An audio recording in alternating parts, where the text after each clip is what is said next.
اللہ رب العزت ہمارے سینئر نائب صدر ملک دلشاد ہادی کو صحت مند لمبی زندگی عطا فرمائے اور سینئر وائس چیئرمین محمد رمضان جٹ کے والد محترم کو بھی صحت کاملہ عطا فرمائے۔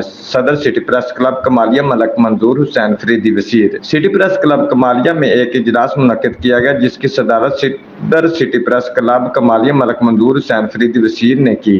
اجلاس میں chairman city press club Kamalia شیخ سلمان احمد، وائس چیئرمین سید عمران شاہ، وائس چیئرمین مکرم منظور فریدی وزیر، جنرل سیکرٹری میاں ابراہیم، چیئرمین مجلس عاملہ میاں مرید حسین، نائب صدر Mudassar Shahbaz Wazir, additional general secretary Ashfaq Barwana, Zakriya Abbas Farooq Jatt, finance secretary Ahmed Waleed Faridi Wazir, Khawar ممتاز سپرہ، حافظ شاہد عمران اور دیگر ممبران نے شرکت کی۔ اجلاس میں سینئر نائب صدر ملک دلشاد ہادی اور سینئر وائس چیئرمین محمد رمضان جٹ کے والد محترم کے صحت کے لیے دعا کی گئی۔ صدر سٹی پریس کلب کمالیہ ملک منظور حسین فریدی وزیر نے دعا کروائی۔ تمام حاضرین نے آمین کہا اور نیک خواہشات کا اظہار کیا۔ کیمرہ مین نعیم عباس کے ساتھ Ahmad Waleed Faridi Wazir, district bureau chief, Geo Express News, ٹوبٹیکس۔